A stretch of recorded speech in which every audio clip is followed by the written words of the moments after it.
पिता पुत्र और पवित्र आत्मा के नाम पर आमीन। आप सबों को जय यीशु। हम लोगों ने एक क्लास में मनन चिंतन किया था, एक पुरोहित के पास पाप स्वीकार क्यों करना है। क्या हमें ईश्वर के पास पाप स्वीकार करना काफी नहीं है? हम एक पापी मनुष्य से क्यों पाप स्वीकार करें? हम लोगों ने उसमें मनन चिंतन किया था, ईसा मसीह को जो पाप क्षमा करने का अधिकार है, ईसा मसीह के स्वर्गारोहण के पहले मसीह ने वो अधिकार पुरोहितों को दिया, अपने प्रेरितों को दिया। प्रेरित लोग अर्थात संत पापा बिशपों को देता है, बिशप वो पुरोहितों को अधिकार देता है। तो हमें एक पुरोहित के पास पाप स्वीकार करना बहुत ही जरूरी है। पुरोहित के पास हम जो पाप स्वीकार करते हैं वो बहुत ही रहस्यमय रूप से वो सील होता है। वो पुरोहित किसी अन्य पुरोहित से या बिशप से किया या अन्य किसी से भी उसके विषय में चर्चा नहीं कर सकता।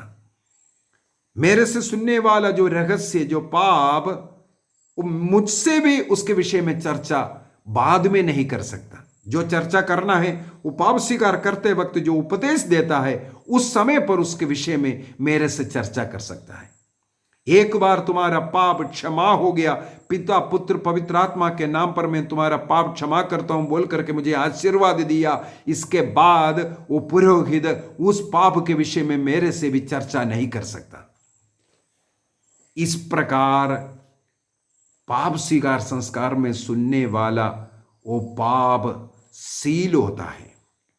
उस क्लास में हम लोगों ने साक्रमेंटल सील के विषय में मैंने कहा था, जो सुने हुए पापों को सील करना। पुरोहित इसलिए उस पापी मनुष्य, जो व्यक्ति पाप स्वीकार किया, उस व्यक्ति के लिए वो पुरोहित प्रार्थना करना है और उनके पाप अपराधों के लिए ईसा मसीह के साथ जुड़ करके उनके लिए प्रायश्चित बलि भी अर्पित करना है। प्रायश्चित भी करना पुरोहित के लिए जरूरी है। तो इस प्रकार वो पुरोहित ईसा मसीह का रोल वहां बैठ करके करते हैं। हम लोग इब्रानियों का पत्र दिया है 12 वाक्य 8 वाक्य 12 में पढ़ते हैं, उन पापों को मैं याद भी नहीं रखूंगा। ईश्वर ने कहा उन पापों को मैं याद नहीं करूंगा। स्तोत्र ग्रंथ 103 वाक्य 12 में लिखा हुआ है, पूर्व पश्चिम से जितना दूर है उतना अधिक मैं उन पापों को दूर कर दूंगा। पूर्व पश्चिम के साथ कोई संबंध नहीं, कोई मेल नहीं, उतना अधिक दूर हमसे हमारे पापों को प्रभु दूर करता है। इसलिए प्रभु को भी वो पाप याद नहीं रहता है कर करके बाइबल में हम लोग पढ़ते हैं।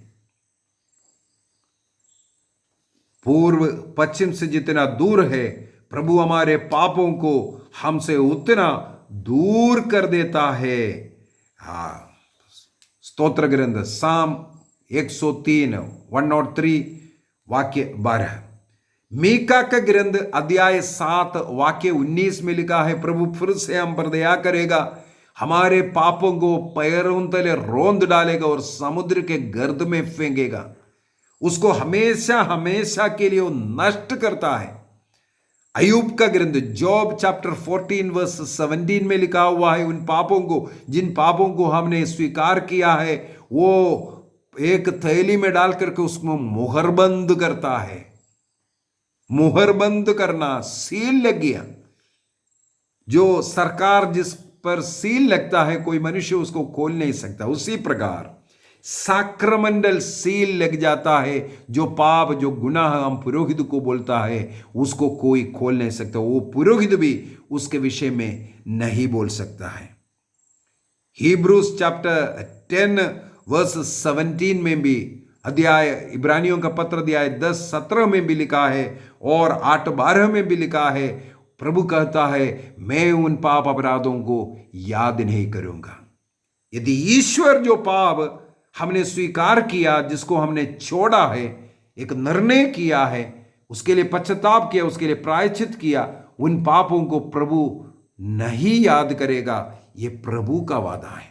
तो कोई पुरोहित उसको याद नहीं कर सकता। इसलिए हम हृदय खोल करके एक पुरोहित से पाप स्वीकार करना चाहिए। कोई भी पाप हम गुप्त नहीं रखना है, ये बहुत बड़ा अपराध है। ईश्वर के सामने फिर से एक बड़ा सा आत्ममारू पाप कर रहा है। कोई भी पाप लज्जा के कारण हम बताता नहीं। उत्पत्ति ग्रंथ उसके अध्याय 3 में हम लोग पढ़ते हैं, आदम और हेवा ने पाप किया। पाप करने में उन्हें कोई लज्जा नहीं आया, ईश्वर के विरुद्ध अपराध करने में उन्हें कोई लज्जा नहीं आया, लेकिन पाप करते ही उन्हें लज्जा का अनुभव हुआ। उत्पत्ति ग्रंथ अध्याय 2 वाक्य 24 में लिखा है, आदम और हेवा नंगा रहता था, लेकिन एक दूसरे के सामने उन्हें लज्जा नहीं था। पाप करते ही उन्हें लज्जा आ गया। कहां से आ गए? जिस व्यक्ति ने उन लोगों को पाप करवाया, उसने उनमें एक लज्जा भी डाल दिया ताकि वो अपना गुनाहों को स्वीकार ना करें। ईश्वर आया, आदम आदम कर करके पुकारा। आदम उस समय पर जाकर के, आदम और हेवा जाकर के छिपा, अपने को छिपा रहा है। वो अंजीर का पत्ता तोड़ करके अपने लिए लंगोटी बना करके पहन रहा है। ये सब पाप का एक परिणाम है। तब ईश्वर ने पूछा, तुम कहां छिपा, क्यों छिपा है?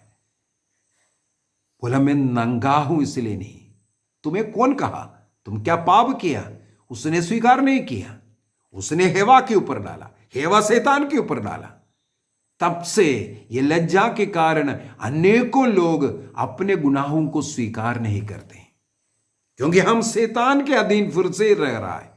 हमें एक निर्णय करना है, हमें शैतान के अधीन नहीं, प्रभु के अधीन रहकर अपने पापों को, गुनाहों को स्वीकार करना और छोड़ना है।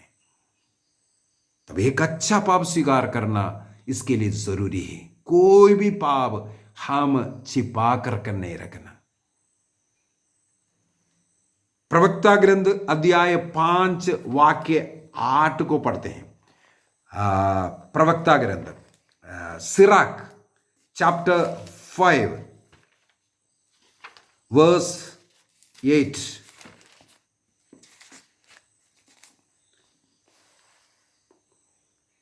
प्रभु के पास शीघ्र ही लौट जाओ, दिन भर दिन उसमें विलंब मत करो।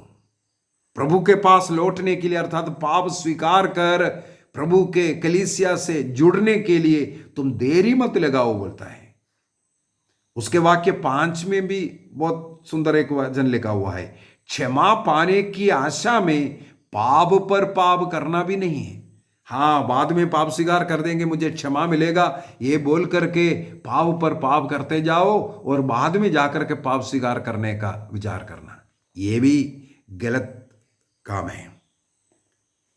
प्रवक्ता ग्रंथ उसके अध्याय 21 वाक्य 1 में क्या लिखा है? पुत्र, क्या तुमने पाप किया है? तो फिर ऐसा मत करो, अपने पुराने पापों के लिए क्षमा मांगो। अर्थात मेरा पाप, मैंने ऐसा ऐसा पाप किया, गलती किया, इसको बोल करके हमें ईश्वर से क्षमा मांगने की जरूरत है। जिस प्रकार लूकस के सुसमाचार अध्याय 15 के अंदर हम लोग पढ़ते हैं, वाक्य 18 में, उस उड़ाऊ पुत्र ने कहा, मैं उठूंगा और मेरे पिता के पास लौटूंगा और पिता के पास जाकर के मैं पिता से बोलूंगा, पिताजी मैंने तेरे विरुद्ध और स्वर्ग के विरुद्ध अपराध किया। हर एक पाप ईश्वर के विरुद्ध, कलीसिया के विरुद्ध, एक दूसरे के विरुद्ध है। हमें इस प्रकार निर्णय करना है, जिन जिन के विरुद्ध में हमने अपराध किया है, मैं क्षमा मांगूंगा। योहन का पहला पत्र अध्याय 1 वाक्य 9 में लिखा है, यदि हम अपने गुनाहों को स्वीकार करेगा, ईश्वर दयालु ईश्वर है, हमें क्षमा देगा। तो हमें पाप स्वीकार करना है एक पुरोहित के पास जाकर, एक भी पाप छिपाना नहीं। कैसे पाप स्वीकार करना है उसके विषय में मैं थोड़ा बता कर देता हूं। सबसे पहले पुरोहित के पास गए, घुटना टेक सकता है तो घुटना टेका, नहीं तो कुर्सी में बैठा। पुरोहित उस समय पर हमें आशीष देता है, फिर भी हमें बोलना है, फादर जी मुझे आशीष दीजिए, मैं एक पापी हूं। Bless me father, I am a sinner. मैं एक पापी हूं प्रभु, फादर मुझे आशीष दीजिए। अर्थात सबसे पहले पुरोहित को बोलना, मैं एक पापी हूं, मुझे आशीष दो। पुरोहित हमें आशीष देता है। इसके बाद सबसे पहले बोलना है, मेरा पिछला पाप स्वीकार कब हुआ था, कितना दिन हुआ, या कितना सप्ताह हुआ, या महीना हुआ, ये बात हमें बोलना है। पिछला पाप स्वीकार कब हुआ। इसके बाद यदि हमारे जीवन में लज्जा के कारण हम किसी पाप को नहीं बोला है, उसको बोलना है, मैंने लज्जा के कारण ये पाप को छिपाया था। और पाप स्वीकार में एक और नियम है, जो लज्जा आने वाला जो पाप है, जो बड़ा बड़ा पाप है, उसको सबसे पहले बोलना है। कई लोग छोटे छोटे पापों को बोल करके बैठता है, ये गलत है। जो हमें लज्जा देने वाला जो बड़ा पाप है, आत्ममारू पाप है, उसको सबसे पहले बोलने का नियम होता है। और जैसे मैंने पिछले क्लासों में बताया है, अंधकरण की जांच के समय पर ही हमें एक कागज में पापों को लिखना सीखना है।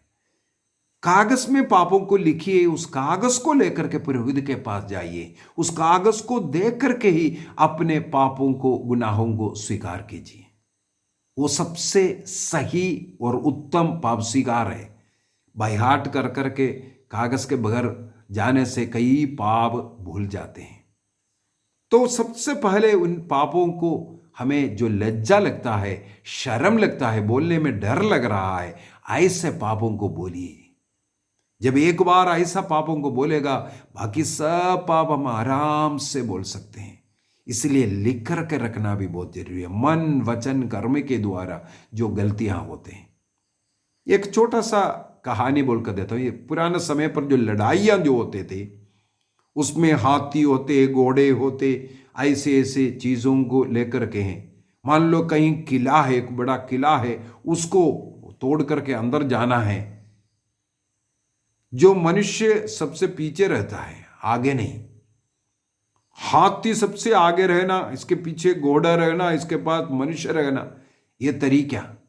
यदि मान लो उस दीवार को पार करने के लिए एक छोटा सा सुराख डाले, एक मनुष्य उसके अंदर घुस करके निकला, तो दुश्मन आकर के उस व्यक्ति को, उस सिपाही को मार डालेगा।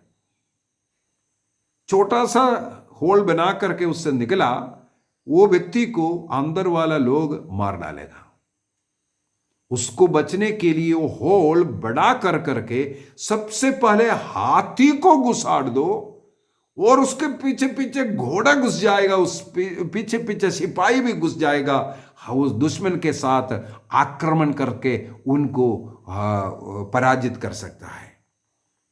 तो दुश्मन को पराजित करने का तरीका, सबसे पहले हाथी को घुसने जैसे होल बनाना।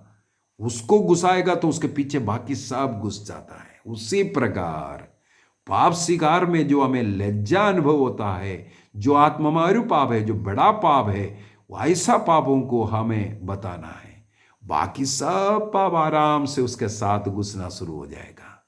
तो एक तरीका ये है, जितने भी बड़ा बड़ा पाप जो होता है, आत्ममारू पाप होता है, उन पापों की संख्या बोलना जरूरी है। यह है अगला शर्त, संख्या बोलने का जरूरत है। कितने बार कौन सा पाप किया, या कितना नुकसान दूसरों को मैंने चोरी किया, यह बोलना गलत पाप स्वीकार है। मैंने क्या चोरी किया और कितना चोरी किया, यह साफ साफ बोलना जरूरी है। कैनन लो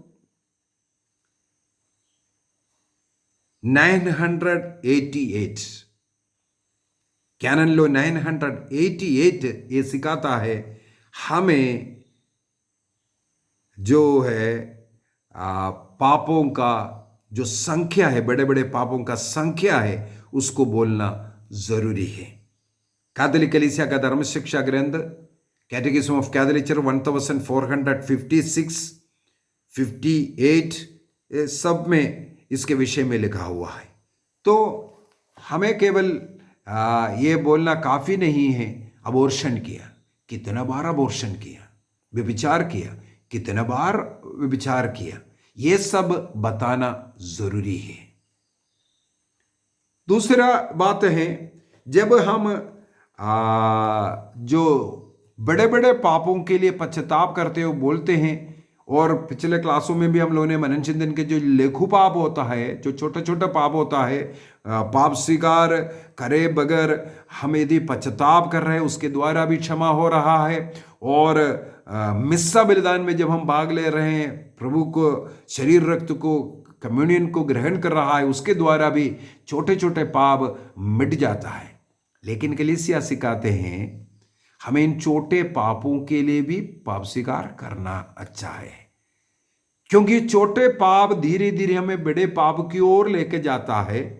जब हम इस छोटे पापों को, मन में बुरे विचार आता है, यीशु मसीह ने कहा मत्ती के सुसमाचार अध्याय 5 वाक्य 27 एवं 28 में, तुमने सुना है कि व्यभिचार मत करो। वाक्य 27 में कहते हैं, पुराना विधान में 10 आज्ञा में 6वीं आज्ञा के रूप में ईश्वर ने हमें दिया व्यभिचार मत करो।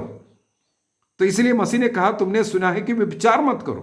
पुराना विधान के अंदर व्यभिचार का मतलब है विवाह के बाहर स्त्री पुरुषों का शारीरिक मिलन को व्यभिचार कहते हैं पुराना विधान के अनुसार। लेकिन वाक्य 28 के अंदर मैथ्यू 5:28 ईसा मसीह ने कहा, लेकिन मैं तुमसे कहता हूं यदि कोई बुरी इच्छा से किसी स्त्री पर नजर डालेगा, वो उस प्रकार उसके साथ व्यभिचार किया है। मन में विचार आना भी व्यभिचार का पाप है। इसलिए खुदकुशी करने का हो, किसी के साथ दुर्व्यवहार करने का, पाप करने का जो विचार भी मन में आता है, उसको भी पाप स्वीकार में बोलना जरूरी है। तभी हमें आत्मिक रूप से बढ़ सकता है। अन्यथा ये छोटे पाप को हम स्वीकार नहीं कर रहा है, धीरे धीरे हमें वो बड़े बड़े पापों में लेकर के जाएगा। सोचते हैं हाँ इसको स्वीकार करने की जरूरत नहीं, गालियां दे रहा है, कोई हृदय में दर्द नहीं है, झूठ बोलते जा रहा है, कोई दर्द नहीं है, सोचता है ये छोटा पाप है, उसको स्वीकार करने की जरूरत नहीं। कोई तो लोग ये छोटा पाप ही बोलेगा, बड़ा पाप नहीं बोलते। ये दोनों गलत तरीका है। तो कैटेकिज्म ऑफ कैथोलिक चर्च 1458 में और कैनन लॉ 988 में ये बताता है छोटे पापों को भी, मन में सोचने वाले पापों को, बुराई जो मन में आ रहा है उसके लिए भी देखने के द्वारा, गंदी पिक्चर देख रहा है, वीडियो देख रहा है इंटरनेट के द्वारा, या हमारे जो कर्तव्य जो करना चाहिए था नहीं कर रहा है, प्रार्थना करना है, बाइबल पढ़ना है नहीं कर रहा है, इस प्रकार जो कार्य जो करना है नहीं किया, या सोच विचारों के द्वारा होने वाला ऐसे पापों को भी हमें स्वीकार करना है। तो एक लिस्ट बना करके बड़े पापों का संख्या, क्या पाप था, साफ साफ बोलना, ये सब जरूरी है। और छोटे पाप भी हमें स्वीकार करना है। पाप सब स्वीकार करने के बाद बोलना है, फादर जी मैंने जो पाप स्वीकार किया और ये मुझे सचमुच में याद नहीं है, सभी पापों के लिए मैं पश्चाताप करता हूं। यदि आपको कोई पाप याद नहीं था, बाद में याद आता है, उसके लिए आपको पाप स्वीकार करना जरूरी है। आपको केवल पाप क्षमा मिल रहा है जिन पापों को आपने स्वीकार किया। जानबूझ करके यदि कोई पापों को छिपाता है, कलीसिया का नियम बोलता है ऐसे लोगों को पुरोहित कोई मदद नहीं कर सकता। ये ईश्वर की ओर से उस व्यक्ति को पाप मुक्ति नहीं मिल सकता। इसलिए कभी पापों को छिपाना नहीं। हाँ, यदि किसी पुरोहित के पास जाना आपको लज्जा लग रहा है, मैं सुझाव दूंगा आप उस पुरोहित के पास मत जाइए, किसी और पुरोहित के पास जाइए। आपके लिए कोई बंधन नहीं है, आप अपने पल्ली पुरोहित से ही पाप स्वीकार करना है। आप किसी से भी कर सकता है। कैथोलिक किसी भी पुरोहित के पास जा करके आप बोलिए मुझे पाप स्वीकार करना है। ये अच्छा भी बात है। किसी एक पुरोहित को यदि आप अपना ऐसा जो काउंसलिंग के लिए और पाप स्वीकार के लिए आप रखते हैं, बार बार उनके पास जाना सबसे उत्तम तरीका है, ताकि वो पुरोहित आपको सही मार्गदर्शन हमेशा देते रहे। एक स्पिरिचुअल फादर जैसे किसी एक को भी आप रख सकते हैं, ये आपके ऊपर है। लेकिन पाप स्वीकार बार बार करना जरूरी है। कलीसिया कहते हैं साल में कम से कम एक बार, नहीं किया तो वो भी एक पाप बन जाता है। जहां पुरोहित नहीं है वहां पर भी आपके लिए वो कानून है, इसलिए जहां पुरोहित है वहां जाकर के आपको साल में एक बार पाप स्वीकार करना, विशेषकर पास्का काल में करना जरूरी है। इसका ये मतलब नहीं है साल में एक ही बार करना है। मैं पहले हर सप्ताह करता था, अभी कभी कभी 15 दिन 2 सप्ताह कर देता है। कोशिश करता हूं उससे ज्यादा कभी नहीं होना है, ये मेरा प्रयत्न है। जितना अधिक हम लोग पाप स्वीकार करेंगे हम उतना अधिक आत्मिक उन्नति प्राप्त करते रहेंगे। सोच विचार में जो करना था नहीं किया, अच्छी तरह प्रार्थना नहीं किया, या प्रार्थना में अन्य विचार आए, कोई भी हो, आप देख रहा है, आपको लग रहा है मैंने गलती किया, प्रभु के साथ मेरा रिश्ता वो प्रेम संबंध इतना नहीं है, उसको जाकर के बोलिए। बड़ा बड़ा पाप करना कोई जरूरी नहीं है, लेकिन बार बार आप पुरोहित के पास जाइए। इससे एक फायदा ये मिलता है, अभी पाप स्वीकार का क्या फल है उसका एक क्लास लूंगा। अनेकों बड़े बड़े पाप से आप बच जाओगे इस प्रकार का आप बार बार पाप स्वीकार करते हैं। अनेकों संत लोग ऐसे हैं, हमारे संत पापा के विषय में भी मैंने सुना है, वो प्रतिदिन मिस्सा अर्पित करने के पहले पाप स्वीकार करते हैं, इसके बाद मिस्सा अर्पित करने के लिए जाते हैं। एक पुरोहित के पास जाकर के संत पापा भी अपने पापों को, गुनाहों को स्वीकार करते हैं। तो हमें भी वो आदत रखना, किस प्रकार पाप स्वीकार करना मैंने तरीके बताए। पाप स्वीकार के अंत में पुरोहित आपको उपदेश देगा, ध्यान से सुनना। जिस प्रकार भला गडरिया वो चोटिल वो भेड़ को उठा करके अपने कंधे पर उठा करके लाता है, उसी प्रेम से पुरोहित आपको उपदेश देता है। जिस प्रकार वो भला समारी वो चोटिल व्यक्ति के घाव पर पट्टी बांधता है, उसी प्रकार वो पुरोहित आपके घावों पर पट्टी बांधने का समय है, वो जो उपदेश दे रहा है। हमें इसलिए उनका वो उपदेश ध्यान से सुनना है, उसको अमल करना है। और उस उपदेश के अंत में हमें कुछ प्रायश्चित करने के लिए कहते हैं। पुरोहितों के लिए नियम है, लोगों ने जो पाप किया है उसके अनुसार और उनके जो सीमा है वो जो कैसे कर सकता है उसके अनुसार उनको प्रायश्चित करने के लिए देना। अनेकों पुरोहित लोग कुछ प्रार्थनाएं सब बोल करके हमें छोड़ता है, लेकिन इसका यह मतलब नहीं है केवल वही प्रायश्चित है। हमें इसके बाद उन पापों के अनुसार हमें भी प्रायश्चित करना है। एक क्लास और उसके ऊपर भी लूंगा मैं प्रायश्चित के विषय में। हमारे पापों के अनुसार हमें प्रायश्चित करना है, लेकिन ये पुरोहित द्वारा देने वाला प्रायश्चित उनके लिए नियम है। लेकिन हम लोग एक बड़ा लिस्ट सुनाता है सब पापों के अनुसार, वो एक प्रायश्चित आपको नहीं दे सकता है। तो इसलिए एक कॉमन प्रायश्चित करने के लिए वो बोल करके देता है, लेकिन हमें अपने पापों के अनुसार, हर एक पाप के अनुसार हमें प्रायश्चित करना भी जरूरी है। तो प्रायश्चित के बाद वो पाप क्षमा करता है।